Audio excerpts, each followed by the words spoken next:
Hi guys, this is SDGR7F88 speaking with part 2 of the Cobble tutorial.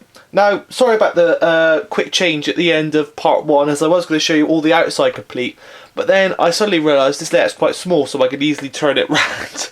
And because I was worried that I was going to smudge those cobbles in doing the back inside line, so I thought I wasn't going to do them in the last update sort of thing. So and I thought I was just going to do the outside and leave it 3 days and do the centre, but no, I'm going to do all it in one go. And yeah, then the painting, I'll leave it to dry, and I'll show you the painting hopefully at the end of this video. But anyway, to do the inside of the line is quite complicated, as you've got to make sure that there's room for the trains to go through. Now, I've moved the camera around, so I'm sorry if I get my head in the way again, but basically what you've got to do is get a little smidge of glue on your finger, this to start it anyway, and then just dab it on the inside of the rails slightly. Make sure not to get it on the actual flange of the rail. That is a dead cert. Do not get it on that. If you get any on there, just rub your nail along there and scrape it off, because you do not want to get it on the inside of the rail, because that bit's got to be clean, because this is the key part of the video. Yeah, well, not key part, but yeah, the key part of the project. Make sure you don't get any dirt on the inside of the rail. There. Then what you do is you get your bit of clay, so squeeze it all up here like normal, warm it all up, and then you press it into the side, into the rail. Now you can go right up to the edges with this. Well, if I'm going right up to the edges, it won't matter if I cleaned it. Oh well. Anyway, just go right up to the edges of the rail. You really jam it in there. Again, make sure it is a bit lower than the centre of the outside rail, and it doesn't quite matter about the sleeper effect in the middle of this one, because you're going to be whacking it with putting cobbles on it in a minute anyway. But yeah, make sure it is much lower than the centre bit anyway, is lower than the outside, because obviously some engines have low couplings, low gearing, which hang at the bottom and stuff. You don't want it to bottom out on this, or worse still, uncouple your stock as you're going along. Now I'm only going to do a small section. Hopefully this is all in focus. Yes it is. My head's not in the way, but no, I'm only going to do a small section because it will dry quite quickly. But basically, go like this all the way along. Again, you just patting it down, patting it all the way along, and squeeze it all around. Make sure you get it in there nice and flat. Then really rub it down. Again, it doesn't matter if it's not level. And yeah, rub it on the top of the rail so you don't get any on top of the rails, although it won't matter. But make sure you do not get any on your previous part of the project, as I just did there, as soon as I speak of the devil, because otherwise you'll ruin your cobbles you have just done, and that will be a bugger. But no, I've got it off. If you're gentle, you can just about get it off. If not, you just get your emergency pen or whatever and just tap it gently and realign them, sort of thing, just in case. But yeah, anyway, just carry on going with that. I'll pause it here and I'll go to the end of the track, and then I'll show you what you have to do, which is very, very important before you start your work on the cobbles. Right, once you have filled the rails, you've got to get your piece of rail, because it's the most important bit now, and actually scrape away the clay from inside the track, just by running that along, back and forth along the rail. Which way you put it in, it doesn't matter. Make a nice groove. Obviously it'll pull loads of stuff out the centre, and then what you got to do is drag it into the centre, sort of thing, and flatten it down again. This is a very, very messy job, but if you want the trains to run on the clay, you've got to do it. And remember, lots of offcuts will go onto your other cobbles, so make sure not to you know, pat it into the cobbles on the other side, or otherwise you will ruin them. Forgotten how hard this was.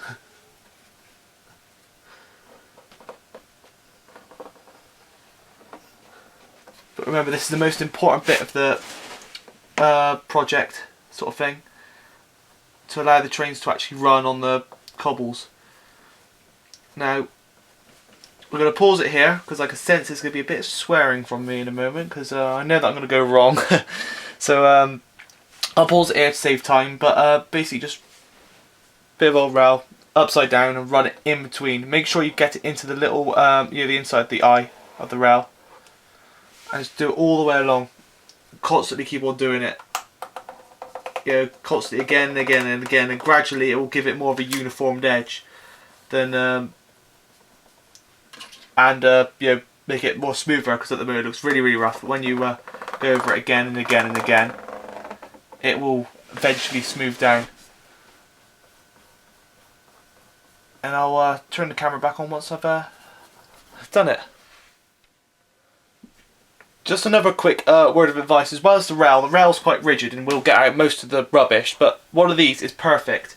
Glue spreader. What you do is you put it in so the blade goes right into the inside of the rail, and then rub it along like that, and it will slightly angle your the centre of it, like so the inside of the clay is sort of like that to the rail. So there's the rail there. See, the rail's the blue, and the clay will be like that.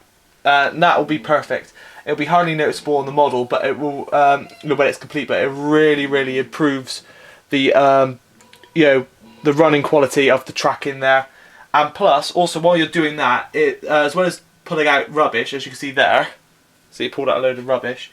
It also flattens most of the inside of the where most of the rubbish was coming out last time with the blade. So it smooths it down and gives it a smoother edge. I just go back and forth with that gently along there, although I'm doing a bit rough there. But that's because I got most of the rubbish out already with the blade. But basically you just constantly keep on doing that, and eventually all the rubbish will come out, and you will have a nice little smooth centerpiece to run your stock along. You can also, if there's another easier way of doing it. You can also use an old wagon, but the thing is, I don't want to necessarily ruin any wagons doing this. But if you've got an old wagon with plastic wheels, that's perfect. Make sure it's the wagon with the biggest flanges, because like an old triangle wagon or something. Reason for that is because obviously if normal stock's got quite a low flange, so small flange, so that means it will it requires less depth to run. But if you want to run some old stuff on your layout, let's just say like an old triangle diesel or something, it will bottom out on it. So make sure you look into doing that with it. Use an old triangle model and going over it. But anyway, I'll carry on doing this and getting it just perfect on this one, and then I'll show you how to do the cobbles on the centre of it. Right, once you've cleared the the inside of the rail, it's now time to start adding the cobbles. And what you simply do is you just basically do the same as what you did for the outside of the rails, all the way along the inside.